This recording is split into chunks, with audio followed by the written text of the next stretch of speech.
Bonjour et bienvenue dans cette nouvelle vidéo de Diapason Tech. Aujourd'hui on va présenter 5 armes russes surpuissantes, aux caractéristiques effrayantes. Avant de continuer, on a une petite demande. N'oubliez pas de vous abonner, et d'activer la cloche de notification pour ne pas rater nos prochaines vidéos. Sans plus tarder, on va commencer notre sélection avec le Zircon U-3M22. Le Zircon U-3M22 est un missile de croisière anti-navire hypersonique russe. La différence fondamentale de ce missile est une vitesse de vol nettement plus élevée, à la fois par rapport aux autres missiles anti-navires russes, et aux missiles anti-navires en service dans d'autres pays. En outre, Zircon peut détruire à la fois des cibles maritimes et terrestres. Il est le premier missile hypersonique au monde, lancé à la fois depuis un navire de surface, et depuis un sous-marin en position immergée. La fusée vole sur une section de marche à une altitude de 30 à 40 km, où la résistance de l'air est faible. Une telle altitude de vol peut augmenter considérablement la portée et la vitesse de la fusée. L'objectif principal de Zircon est les navires de surface ennemis de différentes classes, des frégates au porte-avions, ainsi que des installations militaires au sol dans le rayon de destruction. D'après certaines sources, les caractéristiques de vitesse du Zircon, 10 200 km/h, le rendent inaccessible aux systèmes de défense anti-missiles ennemis existants. De ce fait il est presque impossible de se protéger d'un tel missile, ainsi que de détecter son lancement en temps opportun. Le Su-57. Le Su-57 est un chasseur multifonctionnel de 5e génération, conçu pour détruire tous les types de cibles aériennes, en combat rapproché ou à longue portée. Il peut aussi détruire des cibles terrestres, surmontant les systèmes de défense aérienne ennemis. L'équipement embarqué du nouvel avion permet l'échange de données en temps réel, à la fois avec les systèmes de contrôle au sol et au sein du groupe aviation, ainsi que l'exécution de tâches de manière autonome. L'avion dispose d'une large gamme d'armes, à la fois air-air, et air-sol, qui fournissent des missions de combat et de frappe. Le Su-57 a la capacité de mener des actions secrètes, en raison du faible niveau de sa visibilité dans les gammes radar, infrarouge et visible. Le travail expérimental réalisé, permet de considérer les caractéristiques aérodynamiques de l'avion, comme l'une des meilleures de sa catégorie. Le missile hypersonique Larva-MD. C'est un missile tactique hypersonique de petite taille à longue portée, conçu pour équiper les chasseurs Su-57 de 5e génération. Le Larva-MD permet de réduire de 15 à 20% la portée de détection et la capture du radar ennemi. Ainsi, il peut jouer un rôle décisif pour surmonter une barrière aérienne, ou exécuter une manœuvre antimissile. Le Larva-MD renferme aussi une gamme beaucoup plus large d'avantages opérationnels et tactiques en raison de sa portée impressionnante, ainsi qu'un certain nombre de paramètres de performance de vol.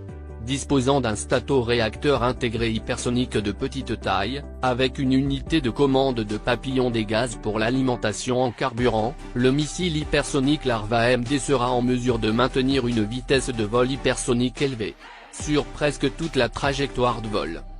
Pour les opérations sur des cibles très éloignées, Larva-MD a une trajectoire de vol qui se situe dans les couches supérieures de la stratosphère et de la mésosphère, dans la plage d'altitude de 35 à 55 km. De ce fait ils resteront invulnérables à presque tous les attaques des antimissiles. Le système de lance-flammes lourd TOS. C'est l'un des systèmes d'armes conçus pour désactiver les véhicules légèrement blindés, incendier, détruire des bâtiments et des structures, ainsi que d'éliminer la main-d'œuvre ennemie située dans des zones couvertes, et dans des fortifications. La portée de tir est relativement courte, 4500 mètres maximum. Un paquet de 30 guides pour fusées non guidées, est monté dans la partie oscillante du lanceur, sur un plateau tournant.